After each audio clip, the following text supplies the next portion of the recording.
Anne Sekulas went back to the US after her car hit the 19-year-old's motorbike outside an RAF base in Northamptonshire last year. Here's the Foreign Secretary, Dominic Raab. We've called and we continue to call for Anne Sekulas to return home to face justice. I negotiated with the US to change the arrangements at the Croughton base so a case like this can't happen again. Airport bosses are welcoming a new policy from the government that will cut quarantine time for travellers arriving into England. You won't have to shut yourself away if you test negative after 5 days. England international footballer Jack Grealish has pleaded guilty to 2 charges of careless driving. The Aston Villa captain crashed his Range Rover in the West Midlands in March. He'll be sentenced next month. And Trevor Noah is going to host next year's Grammy Awards. It's the first time the comedian and Daily Show host will have presented one of the biggest nights in music's calendar. Past celebrities who've taken on the role include James Corden. That's the latest. I'm Richard Newman. This is Revive FM 94.0. Reviving communities. The views expressed on this program do not necessarily represent those of Revive FM or its management. Hello there, ladies and gentlemen. Welcome to Revive FM. It is your Tuesday drive time show, although, it's still lockdown, but there's only 1 week left, 1 week to go, so nearly there.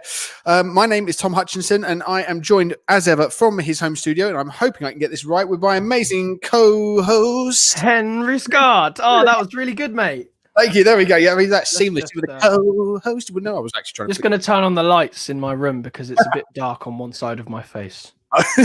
That's it, and there he goes. The best thing is, if you're watching us on Facebook Live now, he's trying to make it all really slick. So he went down and you can still see his hand in the reflection. Very good. Wait, no, what? Oh, it was brilliant. You literally, as you went down, you just went, oh, and there's just this hand. It was like smooth. Very smooth. How's it going? I'm doing well, my friend. It's great. Honestly, it's great to have you back on because I know we did sort of pre-recorded second hour last week. It was trying to carry the shot. I don't know how you do it on your own, mate. Honestly, it's not easy. It is difficult. I know. I don't worry. I sympathise with you. I don't like being on my own in the studio because you have to talk for an hour, and especially when no one calls in, which is just tragic. There's no one to talk to. You've got to sort of like come up with lots of snappy, witty thing and inspiring things to say, and you just can't. I know. And there's only so many times a Boris Johnson impression can go. Can be funny. Exactly. I'm trying to find something else now, but it's honestly, it's great to have you back. I mean, I literally I had a couple of songs. I was talking about the Great Apple Heist. I don't know. Did you hear about that last week? There's about £5 million worth of Apple products were stolen. Oh, Apple. As in, I thought you meant like Apple, the food, like lots of apples got stolen. I was thinking, why is that? No offense, Tom, but why is that relevant? Yeah. Oh, that's. I was literally scraping the barrel for content and apples as well. But it was.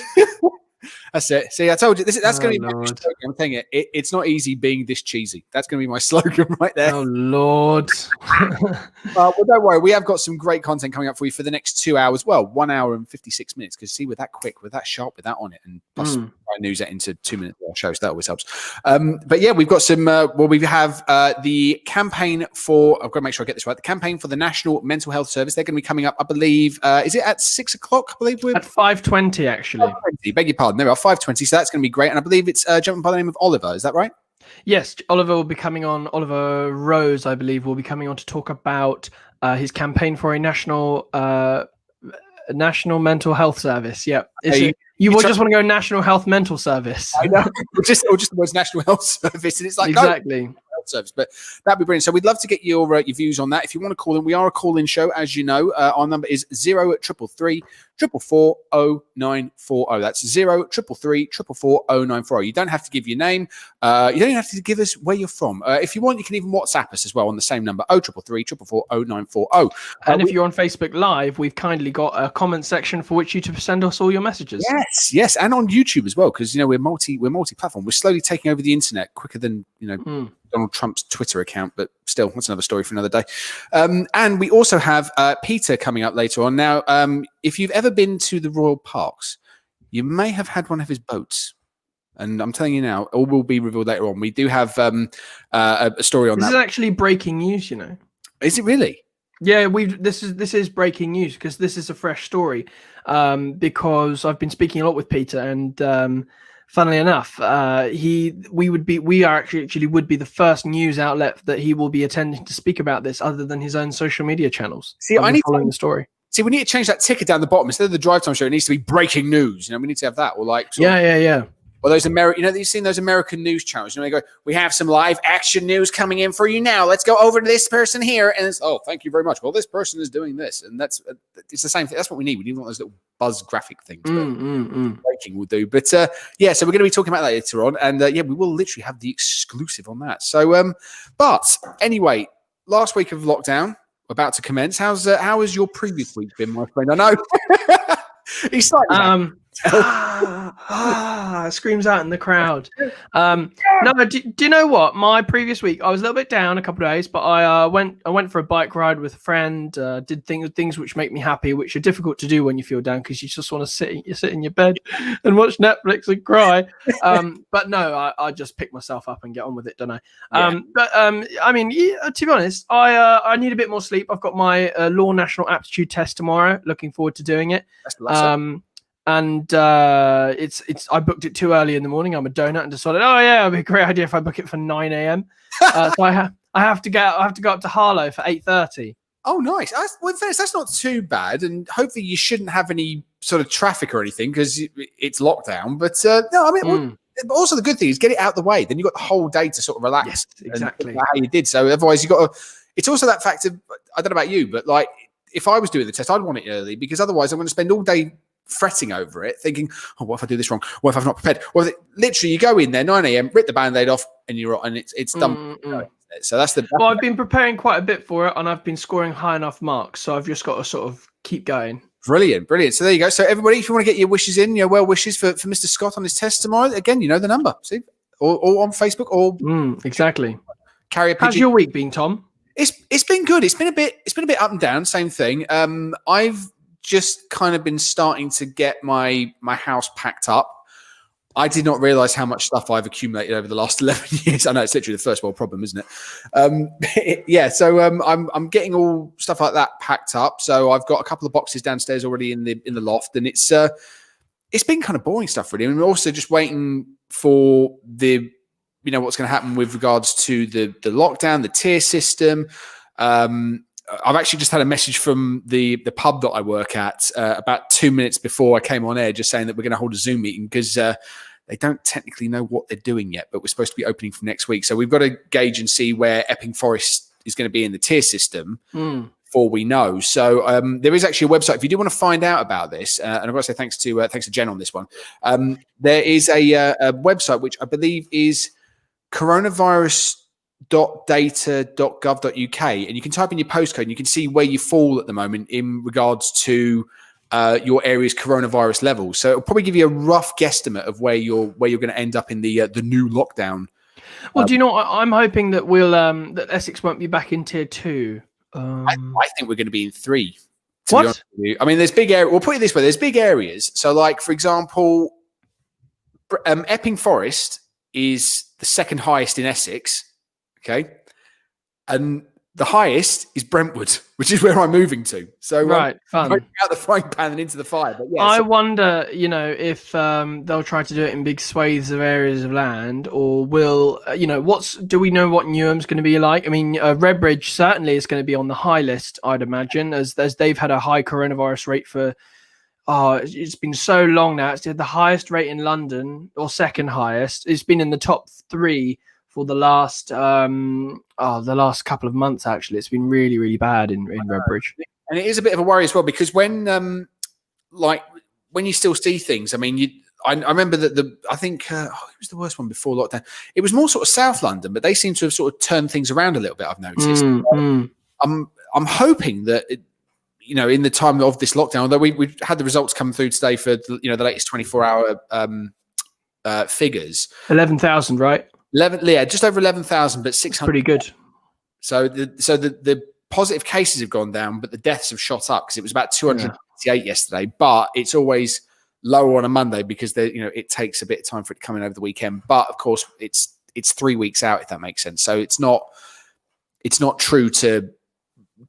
True to life, if that makes sense. This is about 3 weeks ago. So we should be coming into the figures now just from the start of lockdown, like lockdown 2.0, if I've done my maths right. So we'll know by the time we come out of lockdown if it's making a difference, because we should start seeing numbers dropping from then, basically. So after the lockdown, we should start seeing, okay, we're going into hopefully the 400s, 300s, 200s, 100, and get it down that way. But that's what we've got to hope, isn't it? Exactly. Well, that, and we've also got the fact that we've now got 3 vaccines which are proving to work. So, which is great. We've got the Pfizer jab, we have the Oxford jab, and I believe there's a third one as well. And they're all showing between 70 and 95% success rate, aren't they, of actually treating patients? And I was listening to a bit of BBC News last night, and they were saying, how did the Oxford jab get from sort of 70 to 90%? And apparently it was all down to sort of measuring doses. Yes, I read about this, actually. I was very intrigued, is that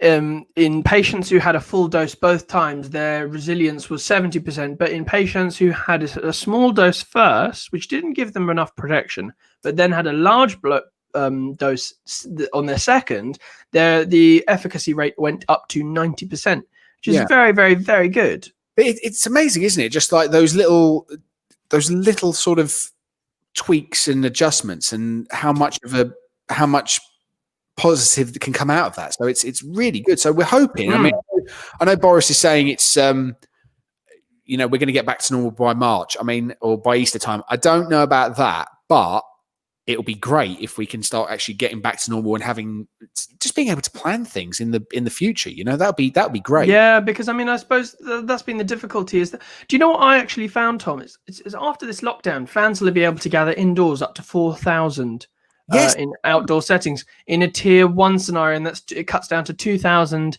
in a tier 2 scenario.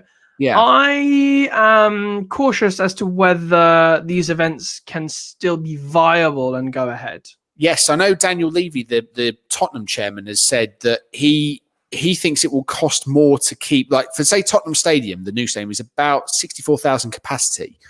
He thinks to have either 2,000 or 4,000 people in is going to cost him more to have everything open, to pay staff, to get food and drink, toilets, cleaners. Yeah, exactly. So it might not be a financially viable option for him. So he's actually thinking of keeping the stadium closed until such a time when they can operate at a near full capacity. But because he said otherwise, at the moment, they're on course to project £150 million loss this year because of the coronavirus, the fact that they can't have fans, things like that. I mean, they've just about opened up the Tottenham Experience, as they call it, their shop. And so that's sort of taking some of the impact out. But I mean, if you're not able to get 60,000 people through the door, of course you're going to have a dip in your rates and your revenue and things like that. But again, we also paid a couple of £1 million for Gareth Bale on the loan. So how's that working out for you? It's not the greatest business idea in the world. He's only scored once so far. But yeah, so that's that. I mean, have you got any other news to share as well? I mean, we're going to be going to a break in a moment, but have you got anything you'd like to?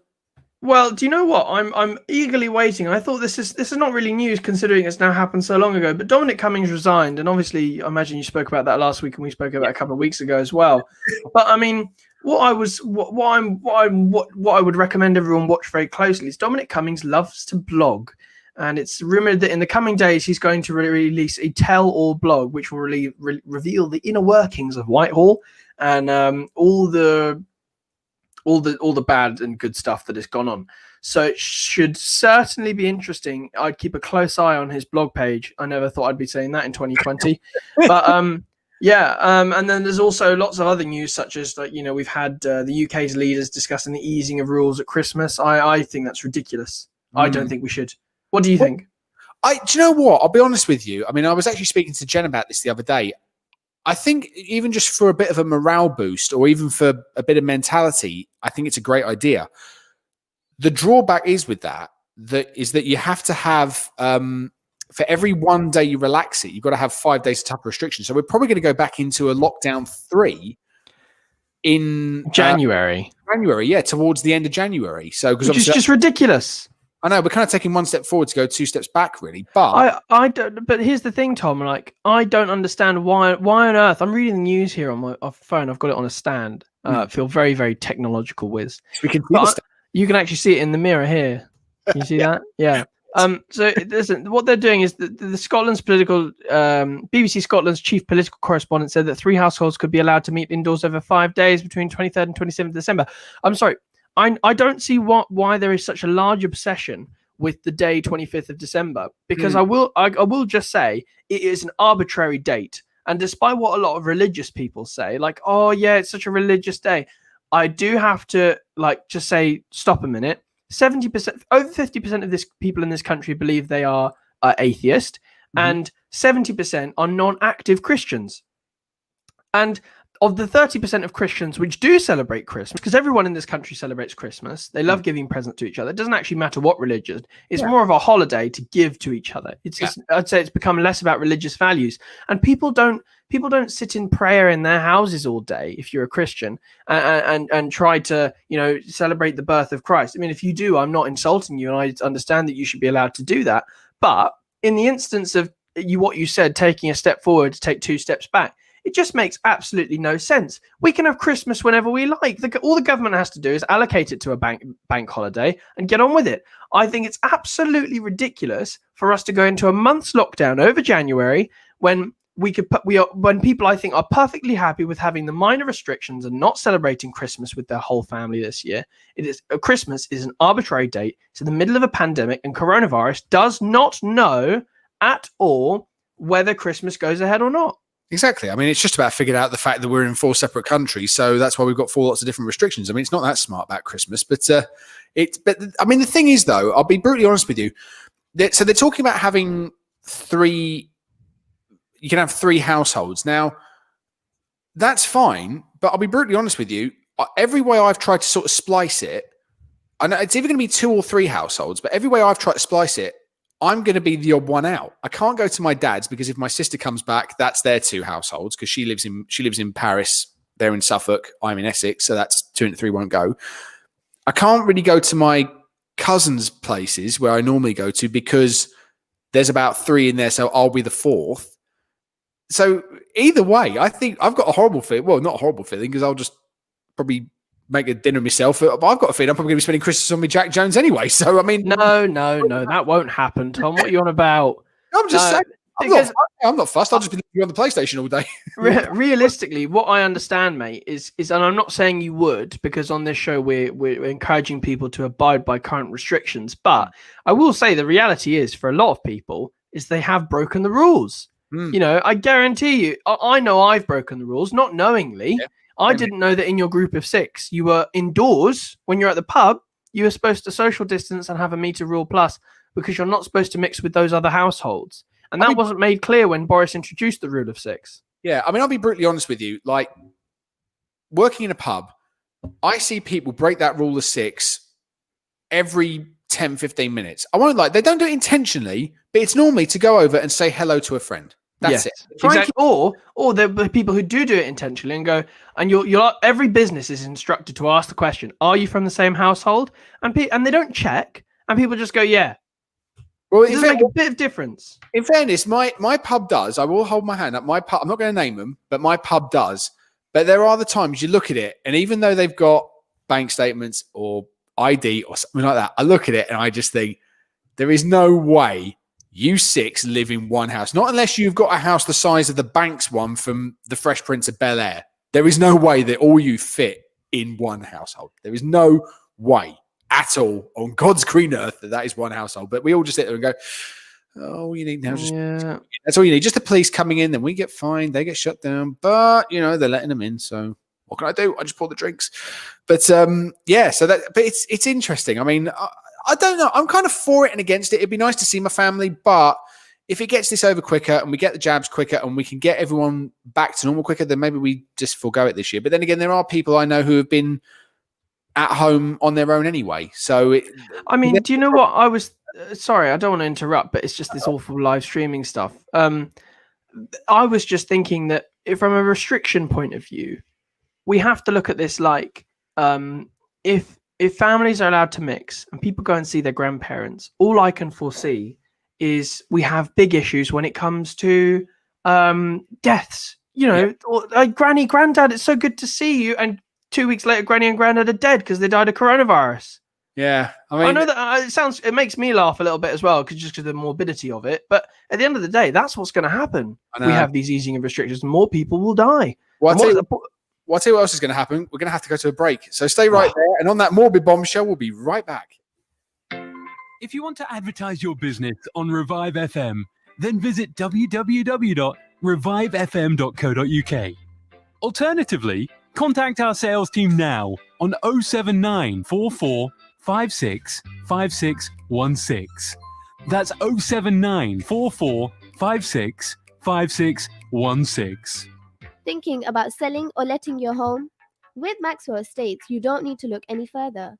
Well established with over 15 years of experience, Maxwell Estates are specialists in residential sales and lettings. We manage over 200 properties in and around Northwest London, keeping our landlords and tenants updated with all the latest laws and legislations. Based in Edgware, our experienced specialist negotiators always ensure we maximize the full potential of your property. Call us now on 0208 952 0808 for a free no obligation quotation, or visit our website www.maxwellestates.co.uk for further information. Maxwell Estates, the name you can trust. Looking to get your finances in order? MR Accountants has you covered. We provide a full range of accountancy and taxation services, including annual and management accounts, self-assessment tax returns, VAT, bookkeeping, and payroll services. We ensure you're kept up to date with the latest legislation, and our client-focused approach helps us plan your business finances from savings to investments. We are MR Accountants. Visit our website at mraccountants.com or call us on 0203 432 9138. Businesses who deal with Europe, listen up. Time is running out. You've got new rules coming in on the 1st of January 2021. That's just round the corner. And getting ready can take longer than you think. These things always do. I know it's been a tough old year, but the countdown to the 1st of January has started. Don't get left behind. Start now at gov.uk/transition. Check, change, go. Minhaj School of Islamic Sciences provides quality Islamic education for children aged between 5 and 15 years old. As well as teaching classical Islam, including Tajweed, Fiqh, Seerah and Aqidah, we endeavour to equip children with essential Islamic manners, morals and values. Here at MSIS, our experienced teachers create an inspirational learning environment where we strive to cater for the needs of every child. For enrolment inquiries, inquire in person at Minhaj School of Islamic Sciences, Monday to Friday, 5 to 7 p.m. at 292-296 Romford Road, or email admin.edu_London@minhajuk.org. The new NHS COVID-19 app shows me my risk of coronavirus and helps me protect my mum. It lets me know fast if I've been in contact with other app users who have coronavirus, so I can quickly warn Dan. It shows me the risk level in my area immediately, so I can tell Sue. It helps me protect all my loved ones, like Kim and Chris. The more of us who get the app, the better we can control coronavirus. Protect your loved ones. Get the NHS COVID-19 app. Download now at Google Play or the App Store. Rosia Plumbing, the boiler specialists. We do new boiler installations, full house central heating systems, underfloor heating, boiler repairs, boiler servicing, and gas safety certification for landlords. With some of the best prices in town, there's no job too big or too small for our qualified engineers. For a free, no obligation quote, contact us now on 07956 282 948. Rosia Plumbing, the boiler specialists. Revive FM 94.0 on the radio, on your mobile, and online. Hello there, everybody. Welcome back to Revive FM 94.0. My name is Thom Hutchinson, and I am joined here in his home studio by my amazing co-host, Henry Scott. There it is, complete with delay. Fantastic. Was that? Oh, that sounded really in time to me. Do you know what? It was only slight. It was only like just fraction. It was like my amazing co-host. I was like, hang on, please don't say I've left the faders down again. I think I've actually got control over your mic, so it's all okay. Right now, we are about to be joined by a guest, but we are just waiting for his. We're just waiting for him to connect onto our system. We have Oliver joining us now. He is campaigning for the creation of the National Mental Health Service. So we're just waiting for him to come on. Hopefully, Oliver, if you can get your microphone and your camera to connect, then we can join you onto our stream.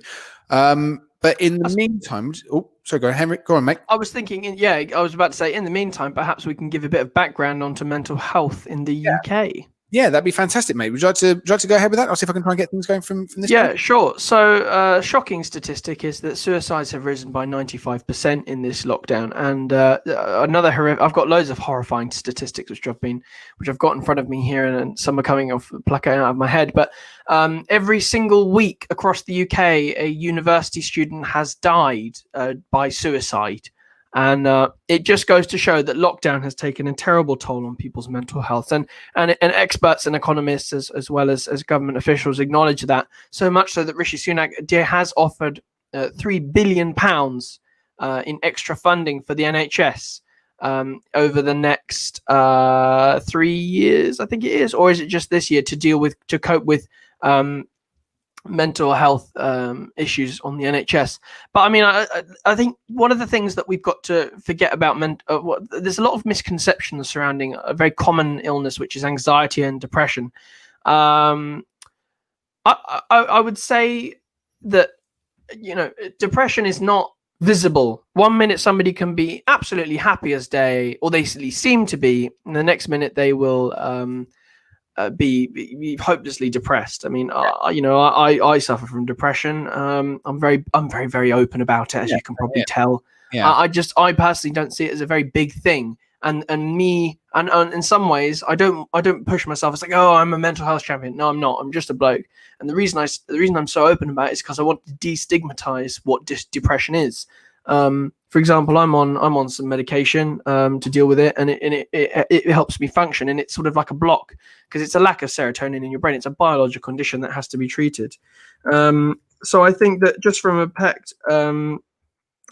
perspective of mental health stigma, it's something we really need to re-examine, especially in this country where we have a brush it under the carpet attitude. Yeah, it's a very weird thing because it's not a tangible condition. It's not like a how can you say it? It's not like, oh, I've got a broken bone or anything like that. It's something that you can't see. I mean, when someone says to you, "Oh, come on, pick yourself up, it'll be okay," it's not the easiest thing to do. You can't do it. It's there's to be honest, it's probably one of the worst things you can say to someone is to actually go, "Oh, come on, mate, cheer up, it'll be fine." The other really bad thing to do is to try and skirt around it and just not. I mean, you have to try and not pick your moments, but it's like you don't want to sort of be overbearing with someone and go, "Oh, you're right. Do you want a cup of tea? Do you want this, that, and the other?" Because I think we can all be a bit guilty of that, and sometimes it actually makes you feel worse because then you feel like, "Look, I can do this myself. I'm not an invalid or anything like that. It's just I'm not having a good day." I mean, there's some days I literally wake up and I think, I mean, when I was at my worst, it was a case of I would wake up every day and go, right, I'm going to get up. I'm going to go do the shopping. I'm going to tidy my house up. I'm going to put some music on. I'm going to spend an hour playing a video game because it cheers me up. And then when I wake up the next morning, I go, I can't do any of that. I haven't got energy. I cannot do a single thing today. I just want to stay in bed. I want to keep the curtains shut. I want to just have the radio on to drown out the silence, and that's it. And there's that for me is the real crux of the matter. But I mean, I'm hoping that with regards to the actual if a service is created, it would also not only alleviate the strain on the NHS as we currently have it, but also with regards to the it might be set up to be more specialist because obviously it's only got to deal with, I say with one thing, but it's one overall arc, if that makes sense. So I'm hoping that it could actually alleviate some of the stress as well. I think we are. I think we're just trying to get Oliver back on now. I believe he's ready to go. There we are. Right. Ladies and gentlemen, there we go. Let's see if we can get him on. And there we are. Oliver, can you hear us? Yes, I can hear you fine. Can you hear me? Yeah, we can hear you brilliantly. Great, thank you. I must say, you've really put us to shame today with the suit and everything. Yeah, no, mate, I'm underdressed now. I better get changed. Let's change my wardrobe. Well, I thought, one to make an impression might help. Exactly. This is the problem. We always just think, oh, it's okay. We're just going to kind of come in. It's a nice and chilled, relaxed talk show. And then someone comes coming in wearing a suit. Fantastic. Honestly, I'd doff my cap, if I was actually wearing one. But Oliver, if you'd like to introduce yourself and just explain about the campaign for the National Mental Health Service. Of course. Well, it started probably about a month ago now. I found out that from talking to people that the current waiting times for things like therapy and counselling were so long. Like I think for counselling it was 6 to 9 months if you were depressed. And I thought, well, hang on, if you're depressed, 6 to 9 months is a long time, and you've got to go all that way before getting any help. So I thought that surely can't be right. But so then I looked and did some more research on the whole matter, and all I found was problem after problem after problem, different surveys and foundations saying, look, mental health services in this country aren't able to deal with the rising demand in it, and saw loads of things are rising and all this sort of thing. And I thought, well, you always see on the news or on Twitter or whatever you look at that the government's adding more funding into it and throwing more money at the NHS. And I thought, what the problem really is, which like a lot of things is simply throwing money at it will not solve the problem. Instead, what you need is real reform. And I thought, well, why don't they just take away mental health, which is the second largest problem for the NHS? I think the one before it is cancer, and put it in its own independent body, and let it run that way. Because then, hopefully, with the proper amount of funding, there'll be shorter waiting times, and more people will be able to get seen quicker and have a more efficiently run body instead of the stress of the NHS, which is obviously it deals with so much, and obviously the whole corona thing hasn't helped. It is under a great deal of stress and it simply cannot cope in its current function. Yeah. So then I thought, okay, well, I'll start this campaign then. That's amazing. And excuse me. Oh, sorry, as I get my microphone back up. There we go. And with regards to yourself, so you say you've been doing it for sort of the last month, and have you made any sort of headway? Like, have you reached out to any other organisations, or have you even sort of tried to get a notion set up in Parliament, say via a petition or anything like that at all? Yeah, we've spoken to many different companies via Instagram and that sort of thing, smaller companies, working in tandem with them. In terms of the government, we've got a list. In fact, I've got it with me here, a whole list of politicians, both in the House of Commons and the House of Lords, either big mental health people like Ben Bradley and Theresa May, who, when she was Prime Minister, wanted to make mental health one of the main points of her premiership. But obviously, Brexit and the whole situation that took over. But then we've got former health secretaries that are in the House of Lords or House of Commons, select committees who are on the health select committee, so they'll be experts in looking into the functions of the NHS and that sort of thing. Members of the Department of Health and Social Care, and I mean the House of Lords is filled with. The House of Lords is designed for experts in all walks of life in there, and one of them, Lord Crisp, who sits as a crossbencher, he's a former chief executive of the NHS, so we'll certainly be writing to him very soon. So yeah, we've got a whole long list of people to get in contact with to get the message out there. So, Oliver, I'm completely with you that throwing more money at things doesn't work, and a large part, I think the way we do things in government needs to change a lot, because it just does seem to be that if we throw enough money at it, the problem will go away, and of course that's not sensible. It's better to look at the particular way in which you're spending money in order to spend less and therefore have more services. But when I initially read about your campaign, obviously I messaged you reaching out to me, and then I messaged you saying I'd love to help out, and of course I'm still up to do that. But I do wonder about the necessity for an entirely separate service, a brand new institution, if you like, rather than just sort of reforming what is more current in the particular way that NHS Public Health England is run. In other words, Yeah. Well, there have been multiple studies and investigations undertaken. One of the early ones was done in 2000, and they said, even back then, they're saying, look, mental health is going to be a massive problem. They said that cancer and heart disease are going to be the three main problems for the next however many years in the UK. And then in 2018, they did another investigation on the NHS and how it works. And they said, look, with the current way that things are being done, it cannot cope with the rise in demand for mental health.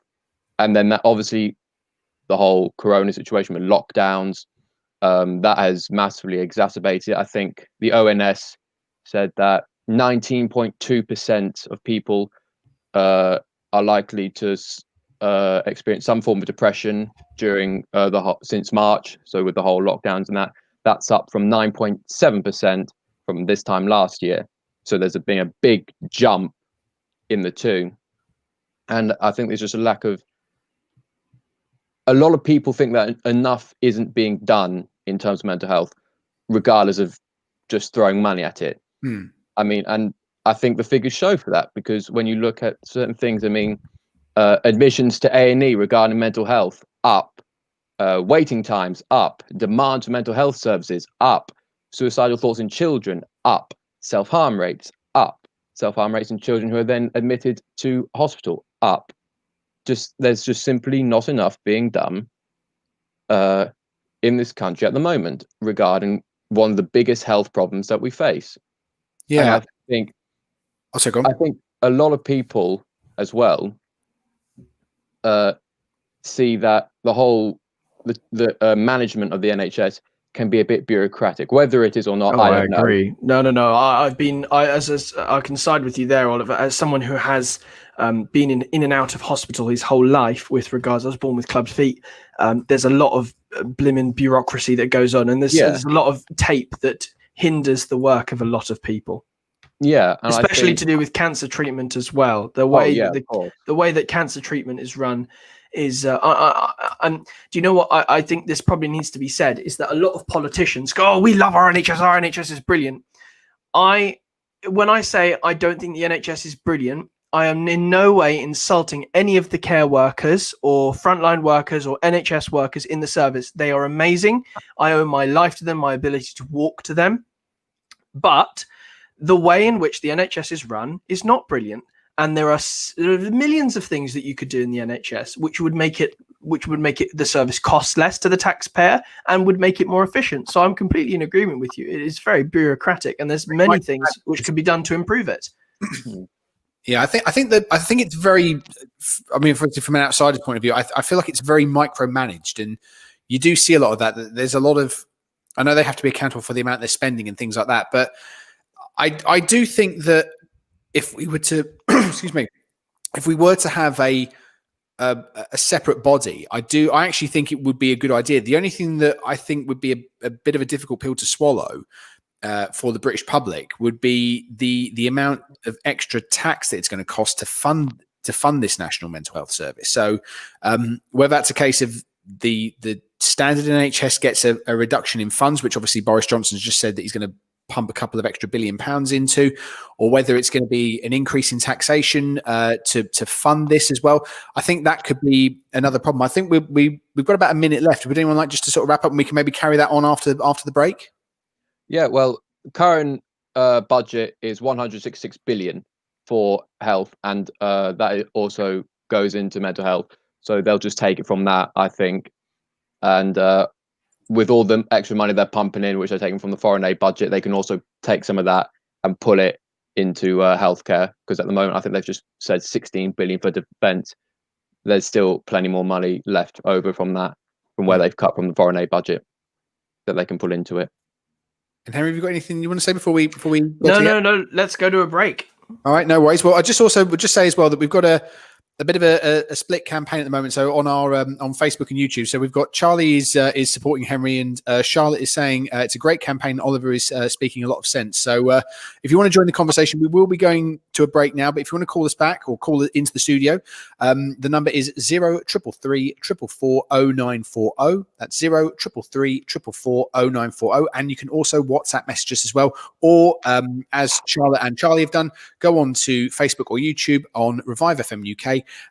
Stay right there. I think I've said everything I need to, and we will be right back. Businesses. Want to keep your business moving? Then you need to get a move on.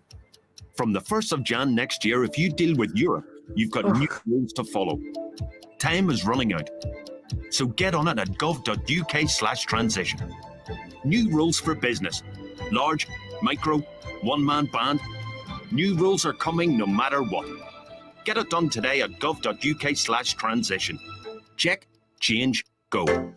Rosia Plumbing, the boiler specialists. We do new boiler installations, full house central heating systems, underfloor heating, boiler repairs, boiler servicing, and gas safety certification for landlords. With some of the best prices in town, there's no job too big or too small for our qualified engineers. For a free, no obligation quote, contact us now on 07956 282 948. Rosia Plumbing, the boiler specialists. Turkish Kitchen.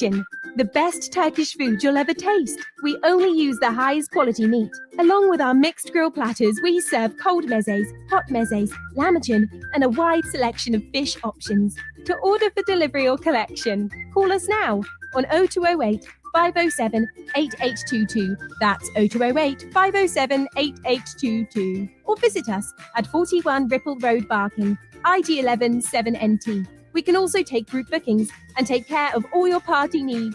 The Turkish Kitchen, Barking.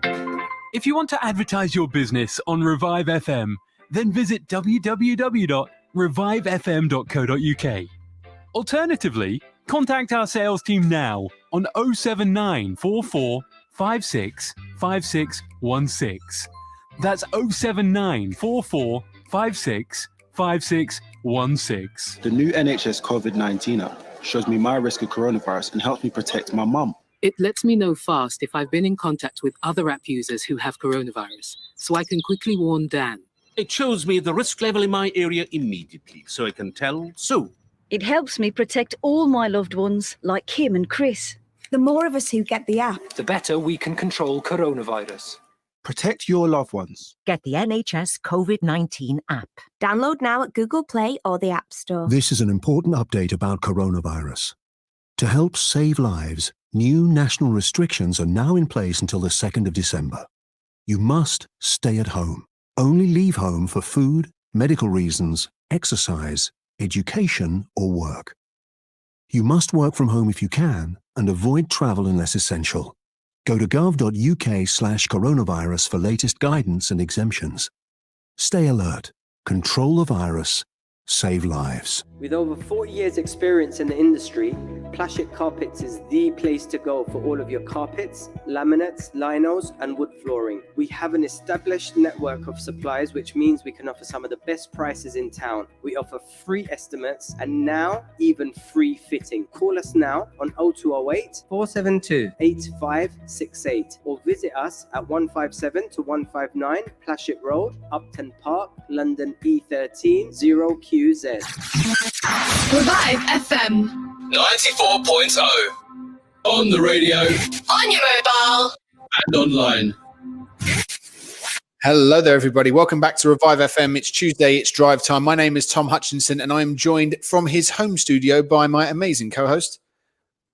Hello, That's it. Scott. Still with the delay. God, I can't wait for this to be over. Oh, I can't wait. And we also have Oliver, who joined us in the last part of the show. He is here for the campaign for the National Mental Health Service. So, Oliver, thanks for sticking around with us, mate. That's all right. It's great. So we were just talking before the break about sort of funding the potentially funding this new National Mental Health Service. So you were saying that there's it's 166 billion pounds worth of funding goes towards the standard NHS as we come to know it today.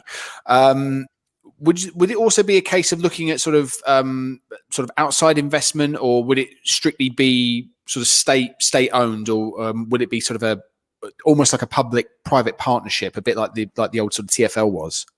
I think the plan would be for it to be completely, free, public-owned, open to everyone. We don't want it to be Because I divulged quickly, but one of the reasons was when I first learned about the such long waiting times of counselling is they said, oh, but you can pay for private, but if you look at the costs for private, you're looking at 50 quid for a session for an hour, and paying that however many weeks and months that you need, it's going to add up.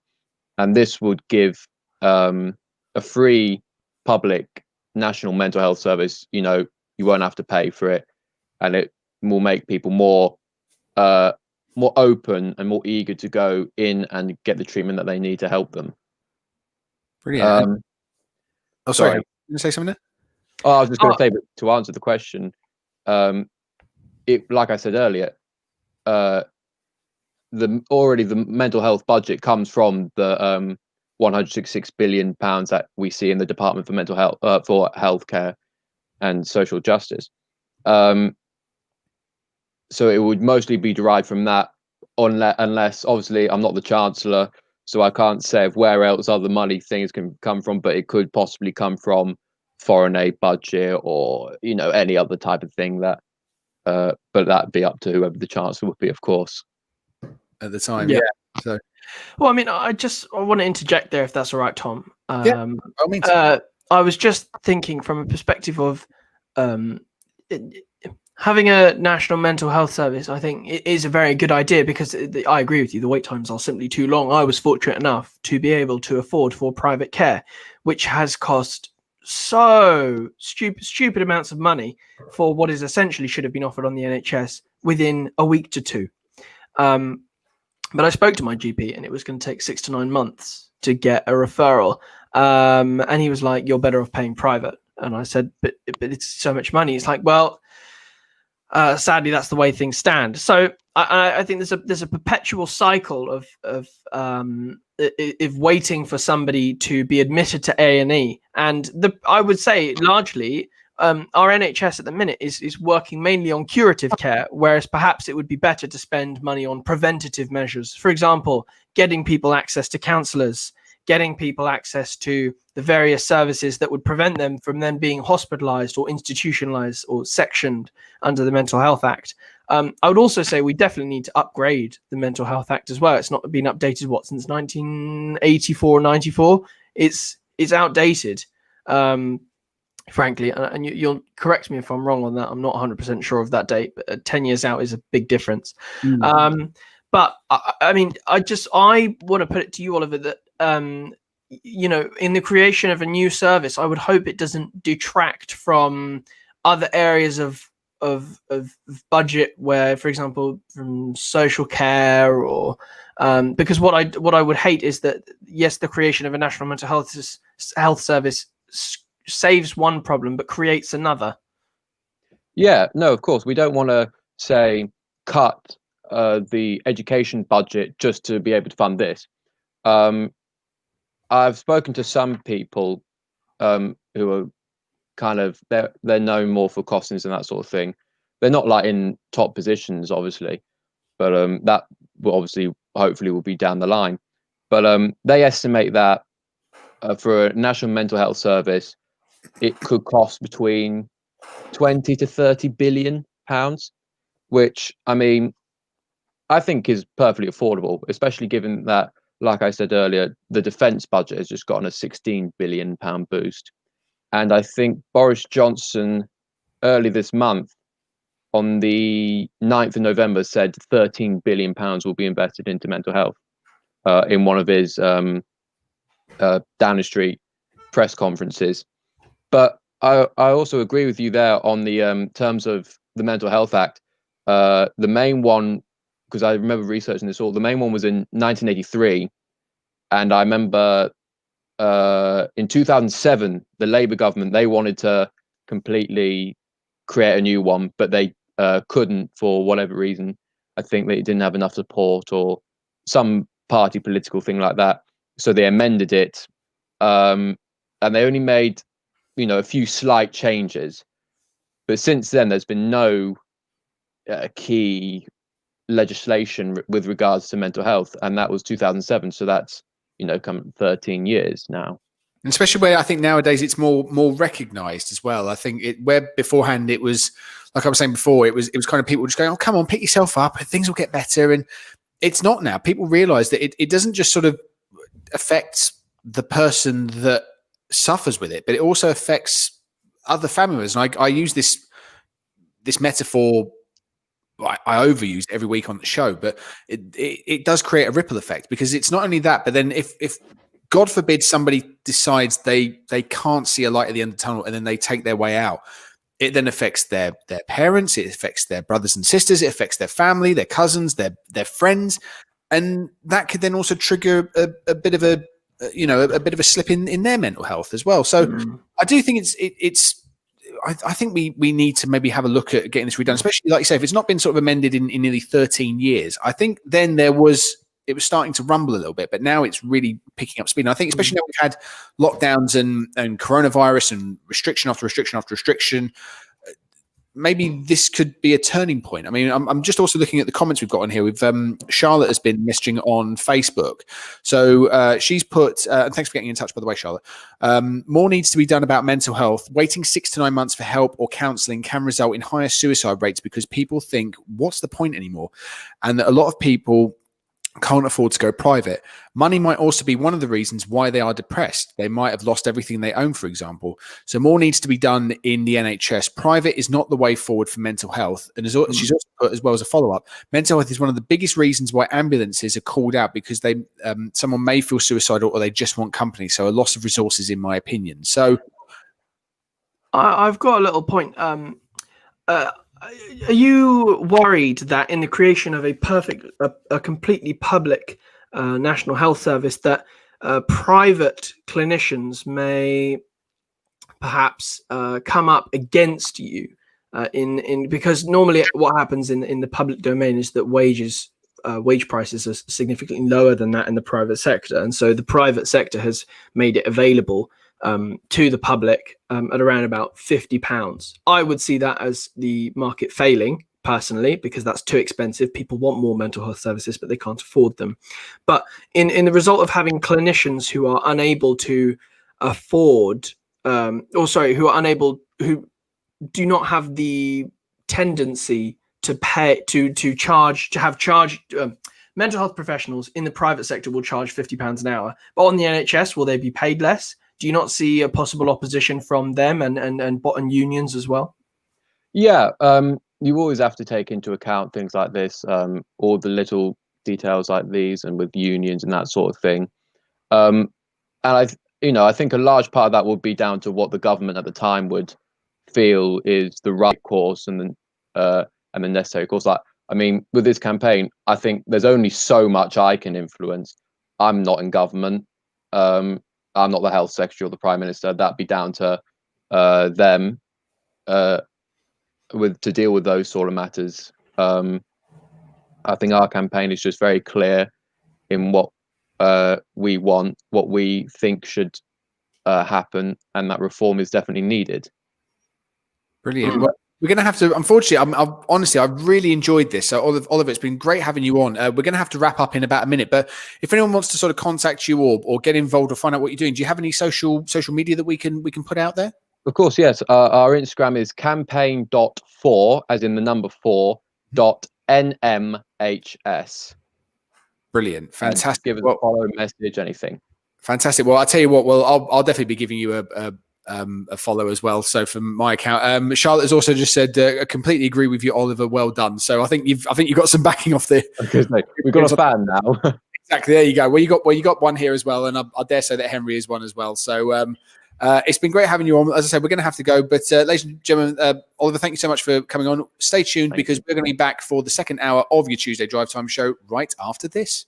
Thanks very much. Looking for a unique bespoke cake made especially for your big day? Then look no further. Here at Sugar Sprinkle Cakery, we designed some of the most imaginative and delicious home-baked cakes for your special occasions. We do fresh cream, buttercream, eggless and vegan cakes. Check us out on Instagram or Facebook at Sugar Sprinkle Cakery, or just call 07932 665 833. That's 07932 665 833. Through Minhaj Welfare Foundation, your giving saves lives.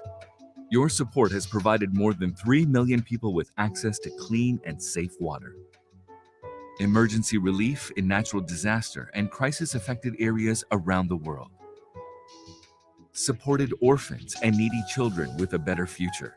This year, your help can do more. Donate your zakat, sadaqah, and charitable donations to any of your chosen projects. Call us now, 0300 30 30 777, or visit us on minhajwelfare.org. Amigos, the signature name when it comes to burgers and shakes. Our succulent burgers are prepared in front of you while you wait. Whether you go for our 6-ounce Mexican or our 10-ounce Texan, or you decide to go for our messy fries or our buffalo wings, one thing you're guaranteed is quality. Dine in with your friends and family at 400 Cranbrook Road, Gants Hill, or order in on Uber Eats, Just Eat, or Deliveroo. Amigos, hats off to great burgers. Minhaj School of Islamic Sciences provides quality Islamic education for children aged between 5 and 15 years old. As well as teaching classical Islam, including Tajweed, Fiqh, Seerah, and Aqidah, we endeavor to equip children with essential Islamic manners, morals, and values. Here at MSIS, our experienced teachers create an inspirational learning environment where we strive to cater for the needs of every child. For enrollment inquiries, inquire in person at Minhaj School of Islamic Sciences, Monday to Friday, 5 to 7 p.m. at 292-296 Rumford Road, or email admin.edu_London@minhajuk.org. Waiting to become a mum. It's a funny time. New things to think about, new feelings, and sometimes new worries. If at any point something just doesn't feel right, we've got a simple message. Just speak to your midwife. They're ready to see you safely. And if you've got a checkup booked in, rest assured we've taken all the necessary steps to look after you and your baby. Just be sure to see us, your NHS maternity team.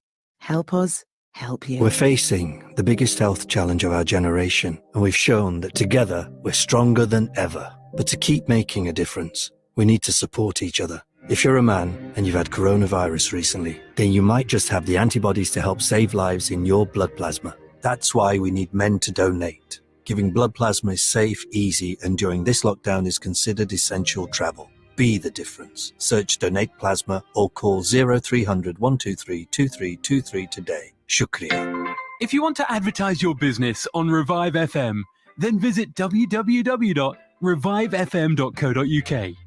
Alternatively, contact our sales team now on 079 44 56 5616.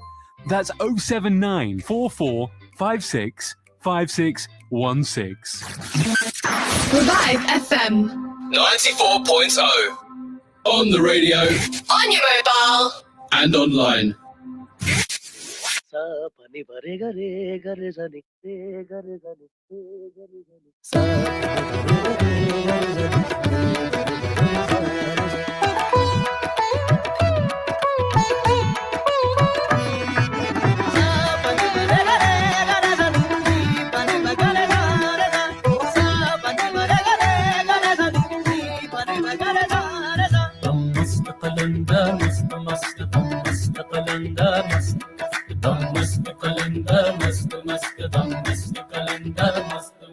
देखो विरद है दम दम अली अली देखो विरद है दम दम अली अली सखीलाल कलंदर मस्त मस्त सखीलाल कलंदर मस्त मस्त जुनलाल कलंदर मस्त मस्त दम मस्त कलंदर मस्त मस्त दम मस्त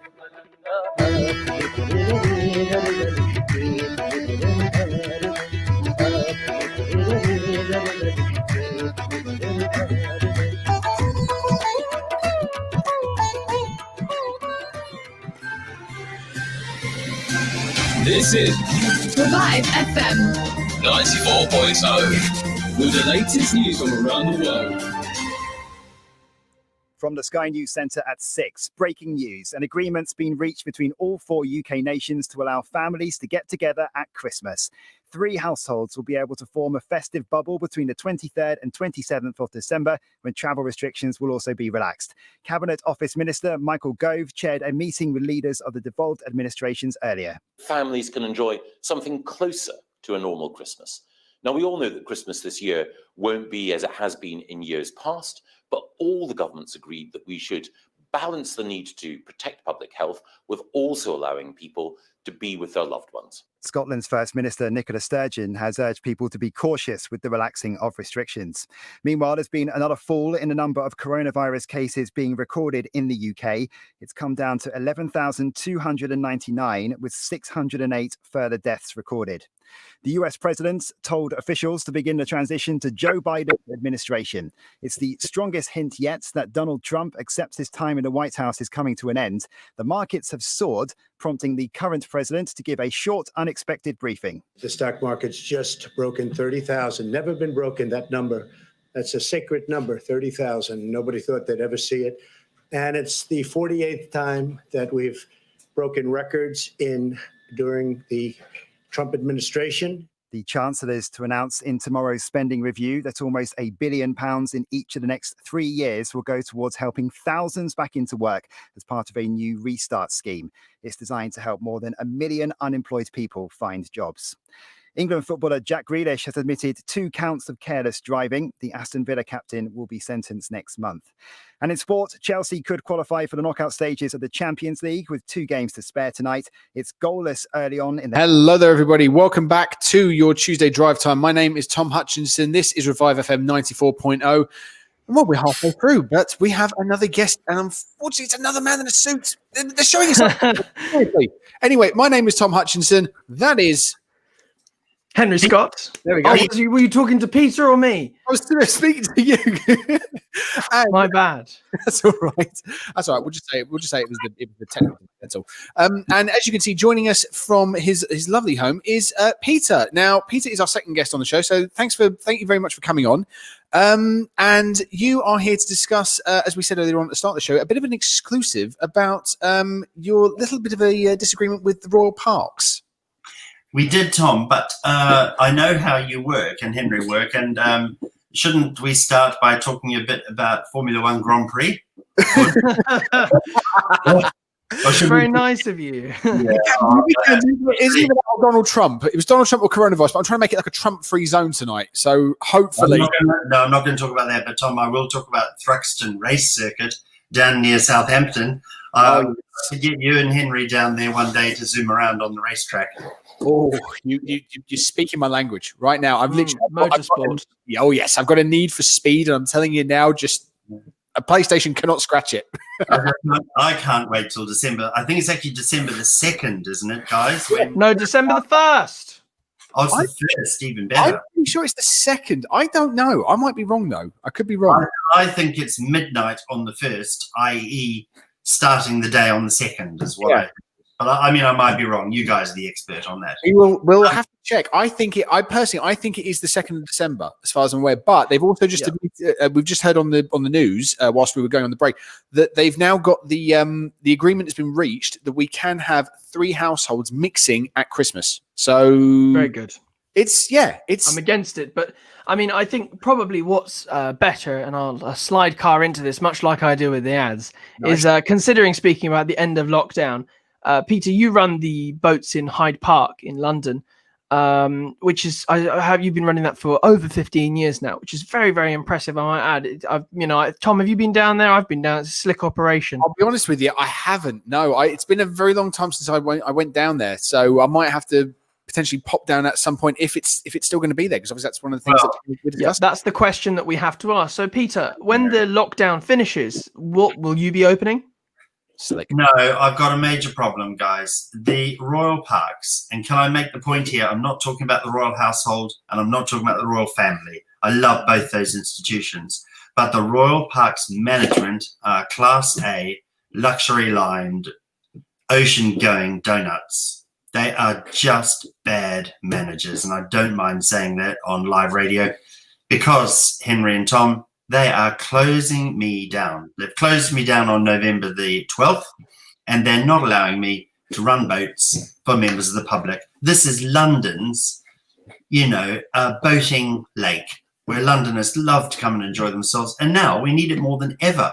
We're in the middle of a lockdown. We're going to come out of a lockdown. And what do central Londoners like with no back gardens? They love to come to the Royal Parks. And there'll be no boats running. At the moment, there'll be no boats running. I mean, it's ridiculous. I don't see how they've got to that decision. I mean, can you give us a bit of a background as to I know obviously we've got lockdown and restrictions and things like that, but like what was the build up that sort of made them come to that decision to actually to close you down? Well, the parks have just been dragging their heels in terms of getting a new contract out there. So my contract technically finished on November the 10th. I know I've done it for 21 years. So the time was up on November the 10th. And normally in a contract like this, like with Virgin Rail or, running transport services, when one contract ends, you'll have another operator ready to go in the wings. And in the case of Richard Branson and Virgin Rail, for example, he had a number of contracts because he did it very well. Lost it recently, of course. And so with the boating, the parks should have started all this process back in January, February, but instead have just dragged their heels. They're not ready to appoint a new contractor or tell me that I'm still good to go. They've just said, no, we're going to finish. And we don't care if we have a dark summer next year, i.e. no boats for the whole of 2021. That's what we can't believe. Can I just quickly ask, you say dark summer for 2021. Is that in writing?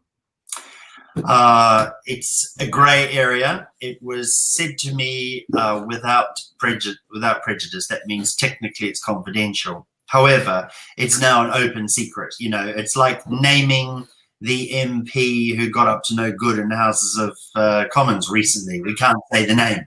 But in fact, everyone knows that's what the Royal Parks have said. Yeah, I really don't get it. Because also, I mean, that must go not only towards yourself, but also that must then take a lot of money out of the park's income as well. So presumably, are they not sort of proverbially shooting themselves in the foot? Yeah, Tom, brilliant observation from a brilliant radio commentator. Mate, you're absolutely right. If I'm there and running boats, of course the parks get their rent, which is as much as 12 grand a month. That's the minimum amount they get. And if we have extra people coming on the boats, they get even more money. Now, I was there over the weekend, and we very kindly had Henry down to do a few photos and have a look around at the operation for himself. This is my job. Which is how I came to be on the program. Thank you, Henry.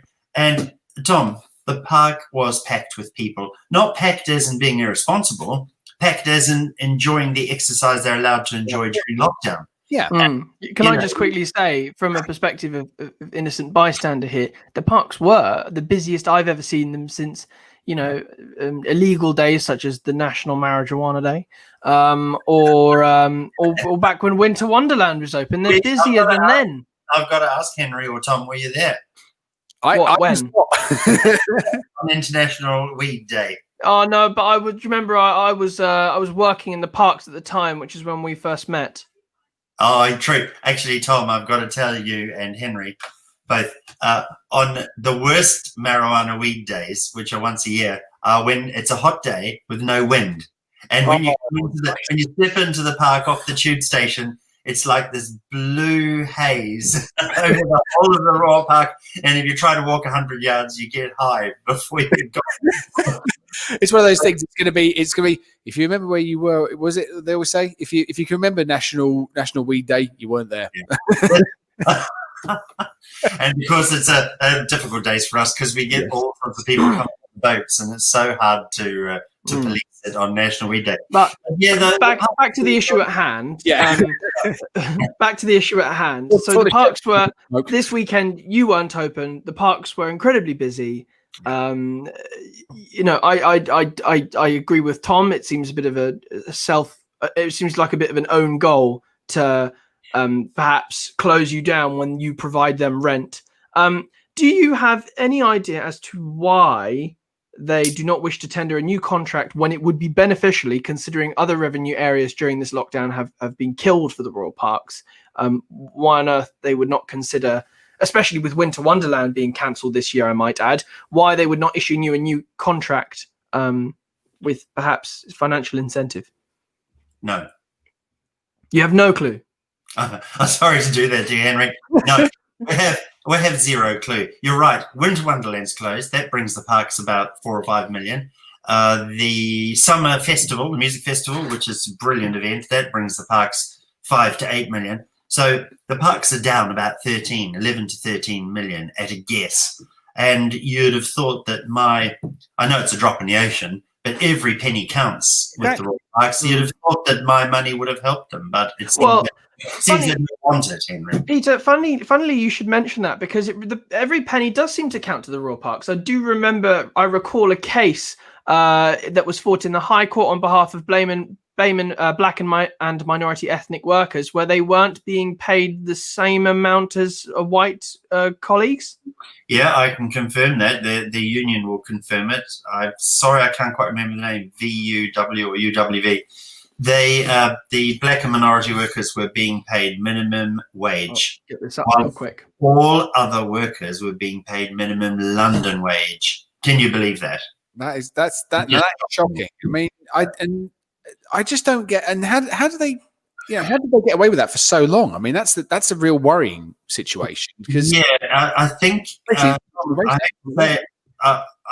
it's not in my nature to criticize or condemn, but I think you're just looking at poor management, Tom. Management that's out of touch.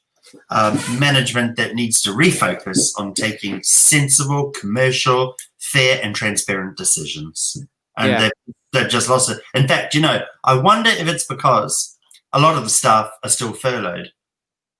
So what you think that this might be their sort of cost-cutting measure, you think, almost? They've just dropped the ball. And also, in the interests of being really impartial, I would like to say the Royal Parks have an absolutely brilliant park managers team. And I'm talking about the guys who actually manage the green stuff and the planting and the flowers and the leaf blowing and all that. They're brilliant. What we're talking about is the admin managers, the people that manage the contracts, the marketing people.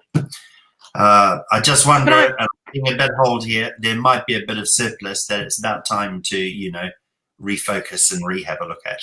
Can I quickly ask? So you are, as I understand from what you're telling us, and from what we spoke about on the weekend while I was coming down and doing the video editing and filming, you are a concessionaire who goes to contract like Virgin Rail or whatever. Which means does that mean that other just so I can sort of piece things together? Does that mean that other operators in the parks are also on a contract basis? Yep, everything you go and enjoy and see in the Royal Parks is under contract. So the restaurants, the deck chairs, people that do the grounds and collect the rubbish. They're all called contractors or concessions, and including the car parking, by the way. But here's the thing that really irritates me. We have been singled out by the parks to be shut. All the other contracts have got an extension of a year, or they've been given deferred rent. So even the Regent's Park boating is keeping going, not Hyde Park or Greenwich Park. And there's been no tangible reason to say why they're not offering you an extension or even tendering it out to anyone else, for example. They've not actually said any reason whatsoever. It's just a case of, sorry, we're not doing it. That's it.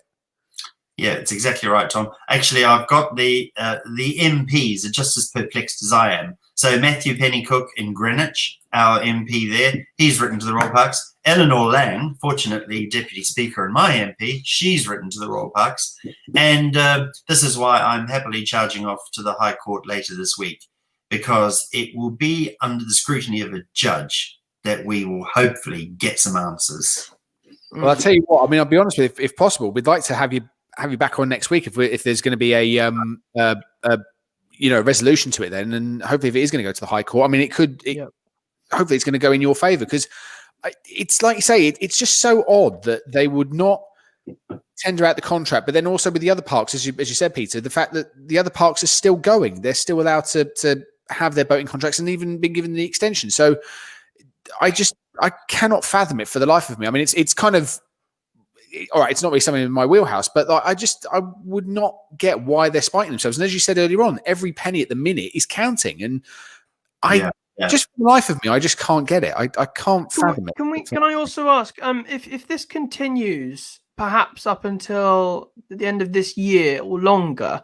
And God forbid, because I wouldn't wish that on anyone, is that you have to stop trading. What happens to the workers that you currently employ?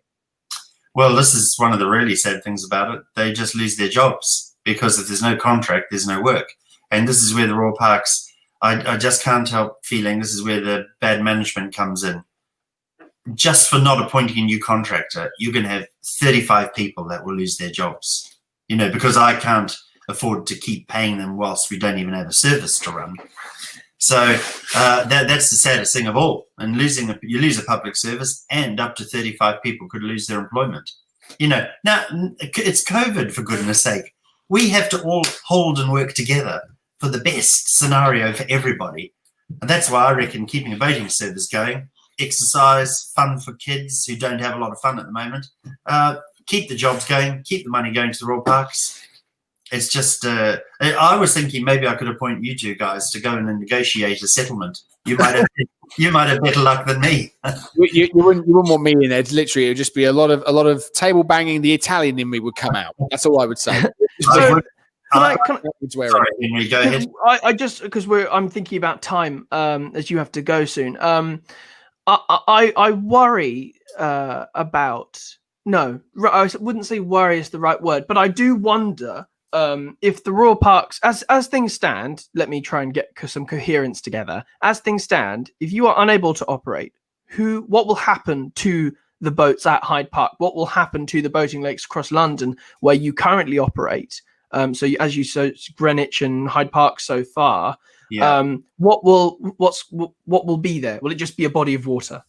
Yep, Greenwich and Hyde Park will be a body of water. And interestingly, the Royal Parks have got a problem on their hands because, aside from me taking them to court this week, Battersea, Wandsworth Borough Council and Suffolk Council, they have extended their contracts for 2 years so that all the contractors can recover from COVID. So they've led the charge, if you like, by helping out contractors. And for some reason, the Royal Parks have not. So right. I want to say, as a last resort, I hope to be able to come onto your show, or at least get word to you, Tom and Henry, to say, guys, good news, we are open again. And I'd like to say to all those young guys and girls out there in East London, particularly, because that's where we're based, you guys are based, we always take apprentices and we always take seasonal workers. And thanks to the support of East London, I would always hold some spots open for you guys if you want to come and work on the boats, everyone willing next year. It's a very, very kind offer of you. Yeah, it's amazing, honestly. Well, do you know what, honestly, Peter, we would love to have you back on next week. So hopefully we can try and arrange that. And, all I can say is on behalf of myself, and I'm sure Henry as well, and from everyone at Revive FM, I know we have to be impartial, but we wish you luck with it because we do.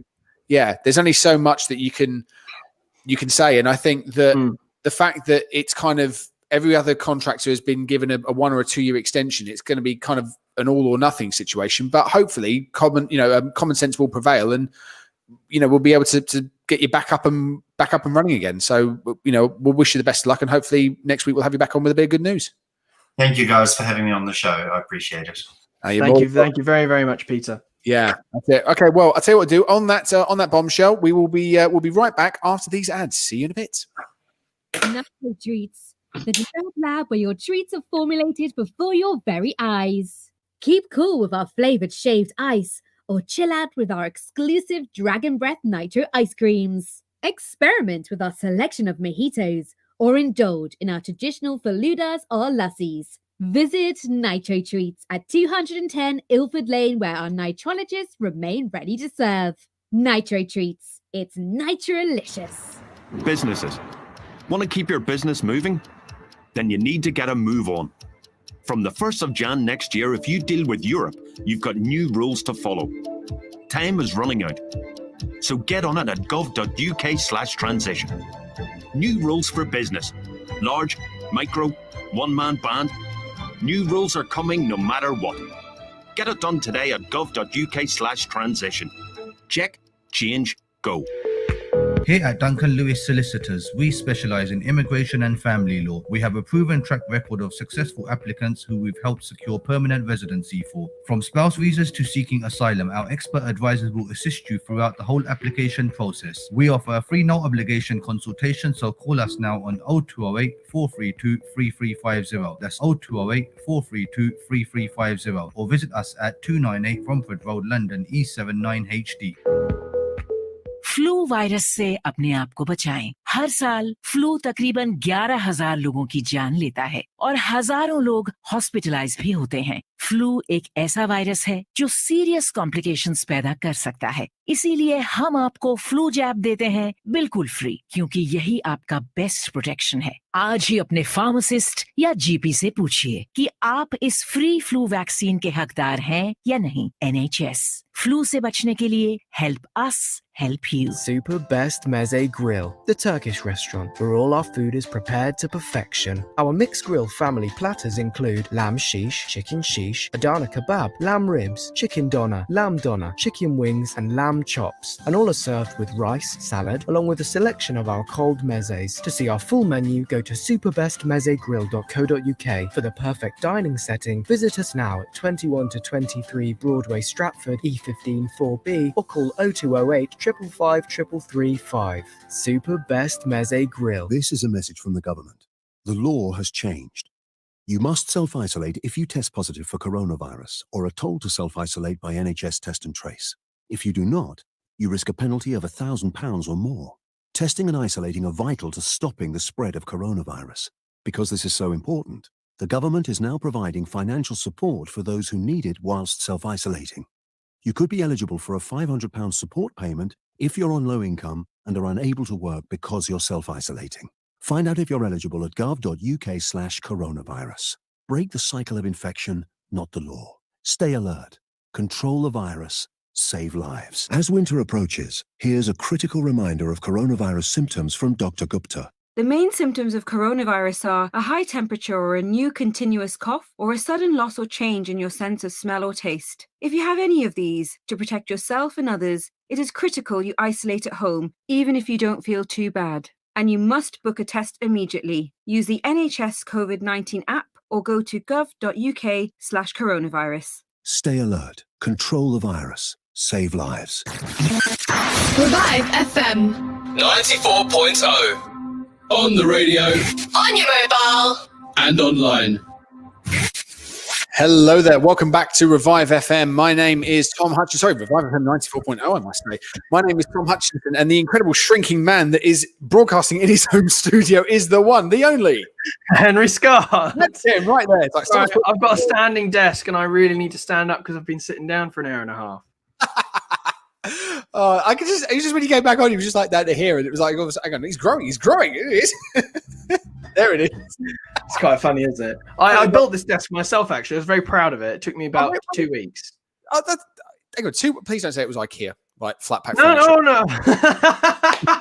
mean, I know that.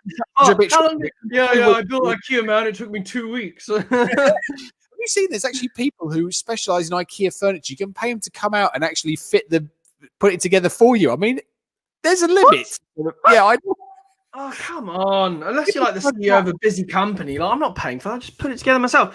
And if you're the CEO of a busy company, you're probably not buying IKEA. No, I built this out of wood from cut down central London trees and epoxy resin. And then I slapped it on top of a standing desk frame. Nice. Hell, I mean, I'll give you a show. Look, check it out. It's a very messy desk, but you got lovely wood quality in here. Ooh. Honestly, it's such a nice build. I moved my keyboard out of the way. Yeah, you can that left bank to someone. Yeah, do do do do do do do do. Right. I've just realised as well that if you're not watching this on Facebook Live or YouTube, you're just gonna be hearing me singing that song. You go, look at my desk. We're on the radio. Yeah, I think that is one of the drawbacks of being on a video live stream, especially because we're not on TV, is that our radio listeners can't hear us. So let's try and keep things visually based. Exactly. Well, I'll tell you what I'm going to do. I've got a little bit of news for you, if you like, and I'm going to try. I'm promising you. We've got the news. We have a bit of conversation, bit of dialogue, but Dialogue Avenue, Dialogue Drive, Conversation Street, whatever it's going to be. The only thing is, I'm trying so bad. I've got a Donald Trump bomb, but I really don't want to use it. Let's go through a week. No, let's ignore him. Let's just brush over it real quick because being informative. But he's conceded the election to a degree. He's cleared the way for Biden's transition to officially begin coverage. On the Spectator Live the other day, there was Andrew Neil who was interviewing a Donald Trump campaign officer where Andrew Neil basically proved in the majority of cases when it goes to court, Donald Trump's lawyers have been saying there's been mistakes in good faith. No one's done any fraud on purpose. They're not trying to steal the election, and we're not calling for that. So Donald Trump's entire campaign is based on a fathom of lies. The election's been stolen, and now we can quickly brush over that. Exactly. So there we go. That's your Trump update done for the week. So what we say to that is, hey, couldn't help myself. I was actually going to go the full one, but I thought no, it might. No. Right, but I tell you what. Seeing as this week is. No, I meant with my hands. What do you think I meant with? Grow up. Oh no, you said rip them apart. Yeah, never mind. Moving on from that iconic bombshell. So obviously this week is and he's done. And he's gone. Right. Black Friday. That's money time. Exactly. So, because we've all seen the things of people knocking people over just to get their hands on a toaster, which, let's be honest, is probably going to go on eBay for about 3 times the price later on the day. But nearly 9 out of 10 products, this actually might make you think about if you're shopping for stuff. So have a listen for the next few minutes. So nearly 9 out of 10 products sold on Black Friday, which are available for the same price or cheaper earlier in the year, the consumer group which has found out. So it urged customers to, and I quote, do some research in order to spot genuine bargains during the November 27th sale. Retailers including Amazon, Argos, John Lewis say they offer good deals all year round, not just during the seasonal shopping events. But many shoppers see Black Friday as a way to buy gifts cheaply before Christmas. More than 2/3 of delayed a purchase try and find a bargain in the sale, according to Lloyds Bank. And it expects that Black Friday spending in the UK is going to reach £750 million this year. So, basically, which has tracked the prices of 219 popular home and tech products for the last 6 months before the 2019 sale and 6 months afterwards. So it looked at goods from Amazon, AO.com, Argos, Currys PC World, and John Lewis and found that only 3 items, 3 out of 219, were at their cheapest on Black Friday. Now, I mean, that right there, it partly shocks me and it doesn't, because I mean, I'll let you into a secret, right? So last year, as everyone knows, I'm a massive video game collector. I've got a collection which at the moment is only really being equaled by someone who's got enough to fund a small country at the minute. And I had my eyes on a little Neo Geo arcade thing. So it's like, that you get all these retro consoles that are coming out now. So they look You're really into your retro, aren't you, Tom? Yeah, because it reminds me back when I was a kid, and I'm 33 now, and I look at it now. And the thing that makes me laugh is when someone says to me, "What's that?" And I go, "Oh, it's a Sega Mega Drive game." We go, "No, that thing, that big plastic thing. Oh, that's the cartridge." And I went, "Is it not on a CD?" I'm like, "No, it didn't used to have." And like, "How do you save the games?" You don't. So, but it was, but yeah, I had a look at this little arcade thing, and it was about probably 2 foot tall, and it has games built in. It's in the same vein as those little Nintendo and Sega Mega Drive consoles that you got like last year and the year before. And it was about £119 or something like that. And I was tracking it because I thought, right, I can't justify spending that amount. I'll have a think about it, and I'll if it drops to like say 30 quid, I'll consider it. That was my limit. So I checked beforehand, it was £119. Then about 10 minutes on Amazon before it went on to the Black Friday lightning deal thing, where you've only got a few minutes, it somehow shot up from £119 to £140, right? And then when Black Friday hit and the lightning deal started, went 3, 2, 1, it went from £140. So this started £119, £140 down to £109. What? So in fairness, you save. They're going, oh, that's 10 quid though. That's ridiculous. But because they're going to say, "Oh yeah, look, you're saving £50." No, you're not. You're saving a tenner. That's the thing. And this is what I do. If there's anything that I either want to buy for myself or my family or my friends or whatever, I'll always put it in a little shopping list, like a wish list or something like that. Yeah. I'll mark the price down. So I'll check it. I know it's really boring, but I just go, right, here's the amount here. That's what it is at the minute. That's what it is half an hour before. And I can see where they're going. And I just think, how do they get away with these things? I mean, exactly. So, I mean, there's even just looking at some of the other things here. So, Currys PC World was the retailer most likely to have cheaper or similar pricing earlier in the year. So they looked at, for example, a pair of Bose QC headphones, which have a retail value of £249 on Black Friday, but it had been cheaper or the same price on at least 15 occasions in the previous 6 months. So Black Friday for them wasn't the best thing, like the best. I've had a feeling about this for a while, because at any time I go on Amazon, it's always saying save £15 was blah blah blah and is now this. And I'm thinking the price probably never. They can slap whatever they want up there. They can tell me whatever price they want it to have been, because there's psychology behind it. Is people. This is what I do, Tom. I will not buy something that is on sale if I'm only if I'm buying it because I thought, it's on sale, must buy it now. Yeah. What I will do is look for things like you, look for things before they go on sale, and then buy them when they're on sale. Because if you buy something when it's on sale just because it's on sale, you didn't want it before, you just want it because it's on sale. Exactly. Then are you saving anything? No, you're not. You're just paying the price that you would want to, because it's on sale. You don't actually want the product. You don't need the product because you weren't willing to buy it when it wasn't on sale. So why would you buy it now that it's not on sale? Yeah. And I mean, it's so funny. I mean, I was just looking, before I came in this morning, I was in bed last night and I was looking at Amazon just to see what they're offering. And I know. It's lockdown, isn't it? You're just so bored. Now, should I buy things? Let me get on Amazon. It's the best, but this is the weirdest thing, right? Now, I'm not joking for you. I'm sure we have listeners who multilingual and things like that. But I must beg the question: how desperate are you to base? I can't believe I'm saying this. I saw, and it was on a lightning deal that was going to take place, I think, at about 7:15 in the morning. It was the German release of Deadpool 1, and it was currently at £6. Now, I don't wish to be rude or anything like that, but how desperate must Amazon be at the minute to think, we have a lot of these German Deadpools, yeah? Maybe, I know, we stick them on the Tommy Amazon site, on the British website, and we try to sell them and get rid of them, yeah? Because, let's be honest, the Tommies like a bit of Deadpool. They give a bit of maximum effort. Who in their right mind is going to want a German dubbed version of Deadpool 1? Well, no, but can you not... Sorry, I'll come a bit closer to the microphone. Are you not getting more... Can you not change the language once you watch it? I don't think so, no. But it's also the fact it's got like the German film certificate. So, like we have the BFC, we've got that British Board of Film Classification. They've got the German one there, so it's like a 15 or whatever it is. But it was just the fact that when you look at it, even the packaging and all the blurb on the back of it is all in German. So, I mean, I don't know about do you know stuffers and they're just like in stuffers.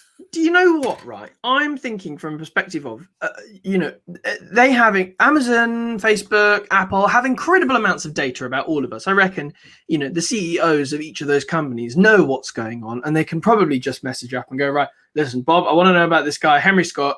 Bring me everything you've got on him. They will have my Apple ID. They'll have my name, my date of birth, where I live, my bank details. They will have everything. I'm almost certain of that to a degree. They will be able to access that information.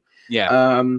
And so when it comes to sharing that on the internet, lots of little bits about what I like, my cookies from websites. They will know exactly what I want. And so my experience of Amazon will be very different to yours, Tom. I was looking at 3D printers the other day. Suddenly, ads are coming up to me on Instagram and Facebook for 3D printers. Or, for example, have you heard the Target story? I haven't, no, but go on. What does it involve? Right. So, interestingly, in the UK, I read this great book once. I've probably got it in my room somewhere. It's funny enough, I'm at home. But I know. Yeah, here. But yeah, no.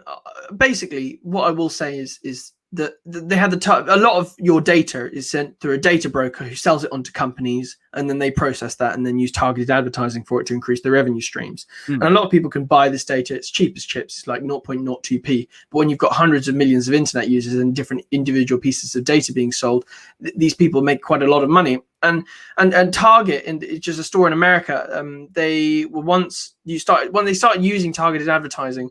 A father came into the store one day, says, "How dare you advertise that my child is pregnant? She's not pregnant. Why would you advertise pregnancy products to her?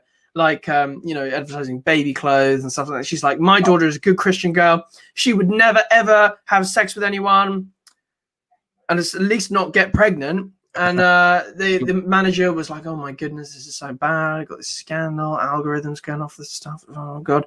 And so what the manager had done is he'd written an apology, and the man had agreed to come back a couple of days later to, sort of talk it out, iron it out. They got his contact details, and he comes back into the shop, and the man is saying, the manager goes up to the bloke, the dad, is like, "Oh, listen, I'm so sorry. We never meant to insult you like that. It's just an advertising blip." And he goes, No. The apology's all mine. My daughter is pregnant.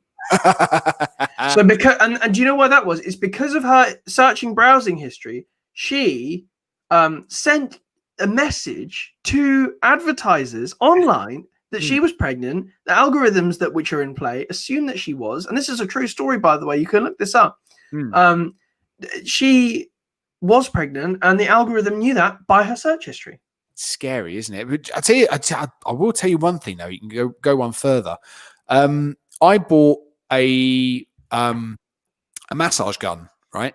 So one of those little battery operated sort of sounds like a drill going down your back, right? Yeah. Now a few days before that, I'd spoken to a couple of friends saying, "Oh, I'm going to buy this. Anyone have any good makes?" I hadn't even researched anything yet. Hadn't even looked at anything. And somehow, I think my phone. They always say, you give access to your microphone, your camera, and all this sort of stuff. All of a sudden, I start getting advertisements for massage guns. Now, how freaky is that? I mean, yeah. Oh, mate, do you know I had the same issue? I was speaking with my mum because I was like, I really just want to go on a holiday. To be honest, I just can't wait. Like, I miss going on planes and stuff. Like, and I was saying to her, I actually saw an advert in the newspaper last week for 299 flights on British Airways with 7 nights of a hotel to like Tenerife or Canary Islands, wherever it was. It sounded delicious, cheap as well. 300 quid for £219 a head. It's insane. And, I just spoke this. I didn't search it on the internet or anything. What came up on my phone a couple of weeks later? Trips to Tenerife. Yep. And the specific one that I was talking about. Scary, isn't it? I mean, it does make you think, how did I get away with this sort of stuff? It's very, very, very dodgy. But it's always, do you know what? Another one about another good bit of consumer information is Apple admitted to this, but they did twist the truth a little bit. I always thought when the new iPhone's about to come out, my phone slows down. Yes. And it gets all glitchy and it gets all slow. And I always thought they do it on purpose. They slow down our phones from a central controller to get us all thinking, oh, my phone's broken. I'd better buy a new one. Yeah. Right? Now, my phone works perfectly fine ever since they got found out for it. And I'll say, and Apple were like, "Oh yeah, we do admit we've been slowing down phones for battery capacity issues and making sure that the software runs okay." Yeah, right. And I was thinking, you know what? Yeah, right, mate. Sure, my behind, in my opinion, that's what I say to that. Because ever since then, my phone has operated as normal, whereas beforehand, before an Apple launch, it would always get slowed down. So I know but isn't it funny though how until people start questioning it, they would just quite happily do that. I mean, this is what I can understand with certain things like some of the software and things like that and security updates. Android, for example, you have to get rid of your phone after a while because the security updates stop coming through. I've got a tablet which doesn't.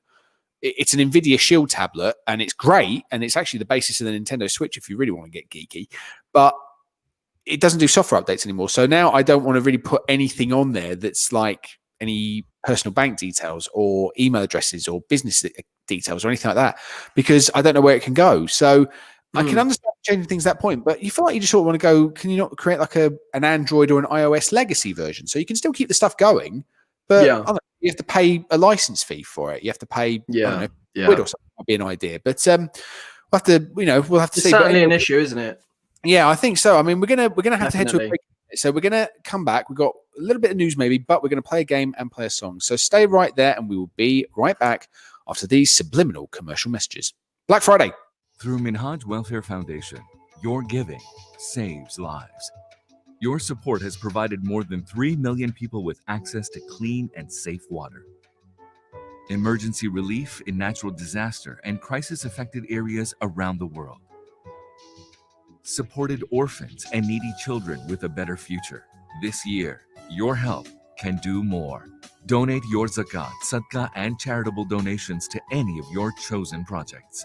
Call us now, 0300 30 30 777, or visit us on minhajwelfare.org.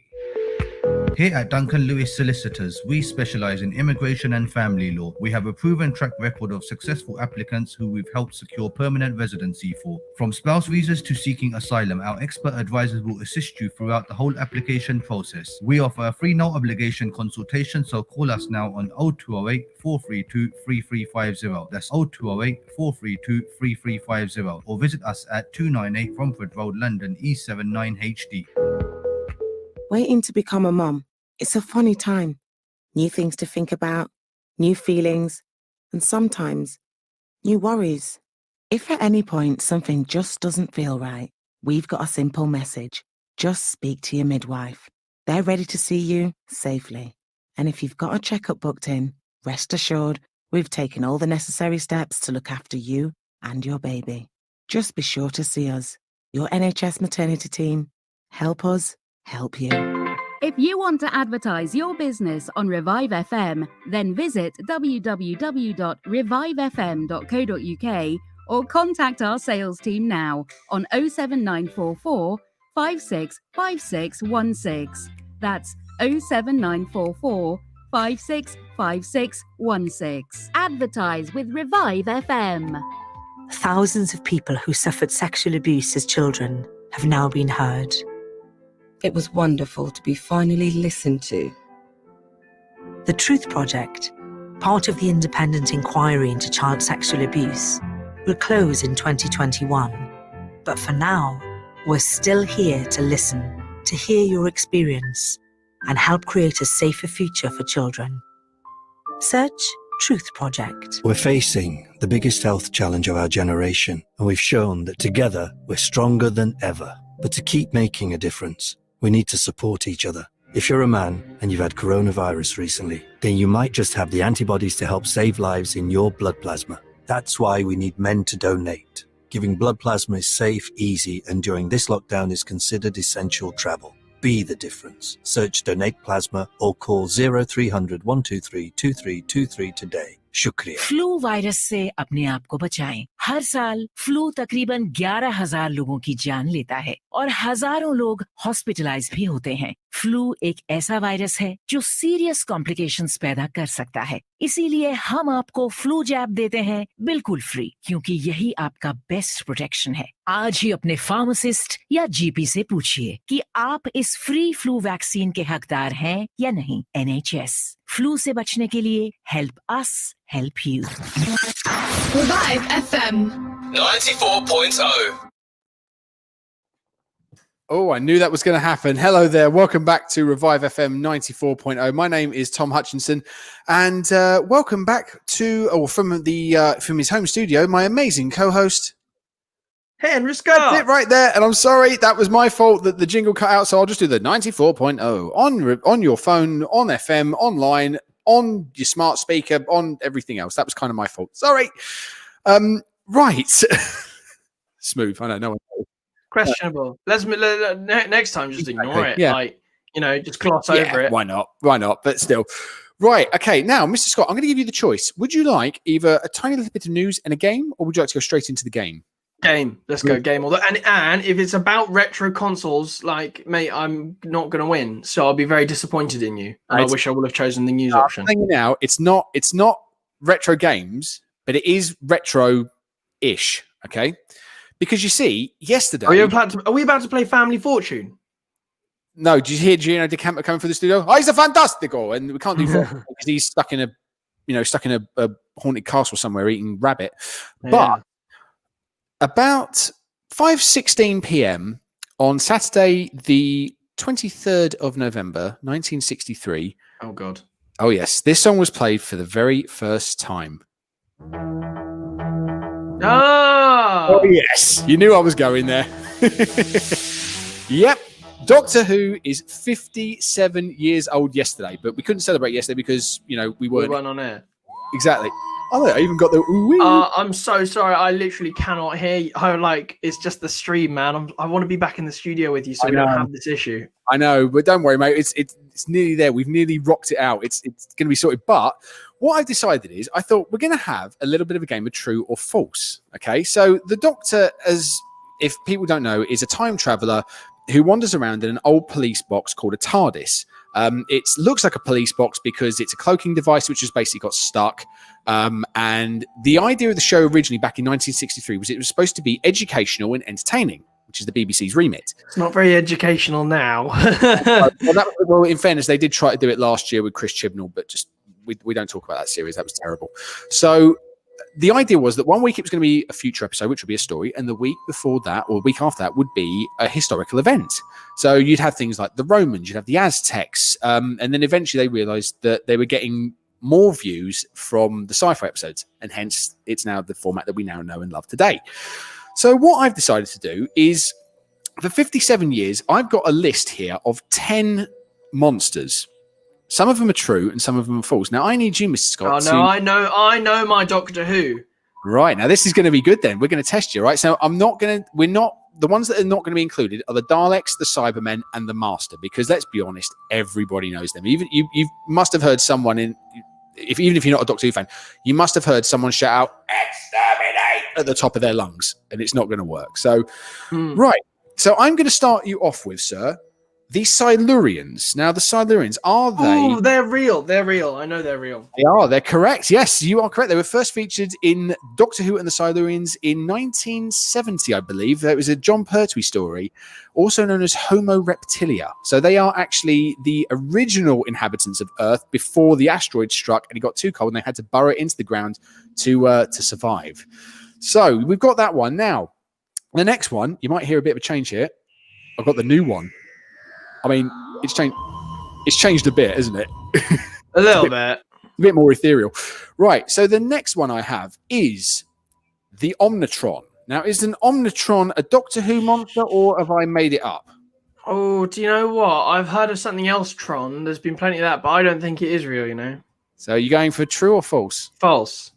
And you would be correct. I absolutely made it up. No, but there is something on Doctor Who is like a Boglytron or whatever it is. There is, I don't think there's a Boglatron. There might have been a nickname for a Dalek. It was originally called a bug-eyed monster, and that was one of the things that the creator Sidney Newman said, I don't want any BEMs, bug-eyed monsters. As soon as the Daleks came through, that was it. The Daleks would have been a lot more gross if they'd been sort of like the shape they are, but the little bumps on them, they were eyes instead of little round shells. I know, but you got to remember it cost 250 quid to make them. This is how broke the BBC was, or how broke the Doctor Who budget was. So their budget for the whole series, per episode, comes to £2,300 in today's money. And that's how much they had to basically pay the actors, do the set, make the TARDIS. Yeah, it was. I mean, like, put it this way: the TARDIS sound, that noise. Do you know what that is? What? That's actually keys on a piano wire just slowed down. That's all. No way. See, I love the ingenuity of a couple of years ago. That's all it had. That's all it was, and that noise is now stuck. And so yeah. But anyway, we'll get back to the game now because we're going to start losing people. So right, we've had the Omnitron, we've had the Silurians. Now, the Wills. Are the Wills a Doctor Who monster, or have I made it up? The Wills. The Wills. So I feel like it's Weeping Angels. The Wills. No, false. You are correct, sir. It is false. Yes, it's actually, in fairness, I nicked that from Star Wars. So yeah. The Wills are the keepers of the Force. So, but that's getting into another thing. So, the next one, the Nestines. Are the Nestines, which to me always sounds like a chocolate bar or like a chocolate confectionery manufacturer. Are the Nestines a Doctor Who monster, or have I made it up? Do you know what? I'm going to go with true on this one. For the pure fact, it rings a bell. And sir, you would be absolutely correct. They fought the amazing John Pertwee, the third Doctor, in a smoking jacket in 1970. It was actually his Come first... on, let's go. And they came back as well for Christopher Eccleston's first episode of Yes, that was it. That was it. The talking, the shop window dummies. That's they're the Autons, but the Nestine is a big plastic blob that controls them. It's living plastic. Okay, so the next one, the Candyman. Now, I'm not going to say it 3 times because we all know what happens if you watch the film, but is the Candyman a Doctor Who monster again, or have I made the little thing up? False. It's not. It's true. Oh, no, go away. No. Yeah, it was a 7th Doctor monster. It was in the Happiness Patrol, and there's quite a funny anecdote. What year was this? 1987. Very good. Yeah, year. see, that's not fair because they've not revived it in recent years, Tom. Well, there's a very good reason for that, because all I'd say is go and Google it when we finish tonight, right? You're such an 80s baby. Damn right I am, sir. It was best year. You could get away with having collars on your shirts that you could abseil off. It was brilliant. But you might notice a resemblance to a certain Bertie Bassett. And there's a reason why that character... Hold on, I've got to pause you. The 80s was brilliant. You could have collars the size that you could abseil off of. That is just beautiful. That puts the 80s in a sentence. That's it. 80s fashion. Collars you can abseil off of. Okay, right. Sorry, please continue. Please continue. Right. But yeah, basically, there was a legal dispute between Bassett's All Sorts and the BBC. So the idea was they could have the character on for this one story and then it had to be killed off and never returned. So go and Google Doctor Who, the Candyman. You'll see what I'm on about, because it clearly is an amalgamation of Bassett's All Sorts. So I'll leave you with that one. The next one, the Phalanx. That's Phal. Phalanx. To be honest, that sounds made up, but then again, everything in Doctor Who is. So I will go with true. It's false. I nicked that from the X-Men. So yeah, exactly. You cheeky dog. I know. Right, now, the Absorbaloff. Is the Absorbaloff made up or monster? I feel like I've heard David Tennant say, "Oh, it's an Absorbaloff," or Matt Smith go, "It's an Absorbaloff." Oh, it's an Absorbaloff. There's things. Ooh, yeah, the beep boop babble beep bop. Yes, it's true. And you are correct. It is true. It was played by the great Peter Kay, who... it was actually a competition winner from Blue Peter who came up with the idea. It's from the planet Clom, which is twinned with Raxacaricofallapatorius. I'm just that good at this thing. And it had the ability to absorb people and gain their knowledge. And it was consistently voted the worst episode of Doctor Who of the new series. So it's called Love and Monsters. So if you fancy putting your kids to sleep for 45 minutes, give it a watch. It's the one where David Tennant's not in it that much because of filming conflicts. Right, I'll give you 2 more. Now, one you're going to know, the other one I'm not too sure about. The Weeping Angels. Are they? Oh, that's true. That is true, yeah. And iconic. Yeah, and I think one of the scariest monsters, if not the scariest monster. Oh, yeah, no, mate. A monster which looks like stone that when you're not looking comes at you, even in the blink of an eye. I know. You blink and next thing you know, it's there. That's terrifying. I know, it's brilliant. And the best thing was I used to freak my sister out with the Weeping Angels. Every time I'd see an angel, I'd just stare at it. Like I'd see a statue, I'd stare at it. Or when the silence came out, I'd start saying, who was the monster for this week? It was the silence. Oh, yeah, I remember him. And then I'd turn around and I go, who? And then I'd forget because you instantly forget the silence. Oh, yeah, that's very good. That was in recent as well. It took about 5 attempts, and then she realised what I was doing. Right, and finally, the mighty Jagrafess of the Holy Hadradrastic Maxaraphenfo. I promise that's true. Yeah, true. That is true. Yes, that is absolutely true. Because I can imagine a doctor saying that. That's just the thing.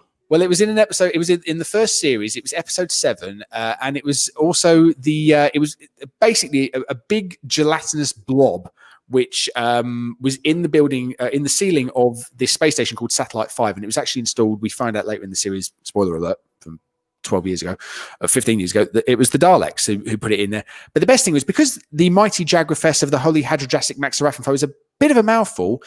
Simon Pegg came up with a nickname and called it Max. So it's just a lot easier for everybody. So, as you do, you know, brilliant, isn't it? But so that is the game. That is monster or made up. So there we go. I thought it'd be a little bit different. So nice, man. Yeah, and I like that. That was good. Yeah. Oh, good, isn't it? Well, that is the end of the show. So I'm going to put this back on one more time because why not? Thank you very much for tuning in.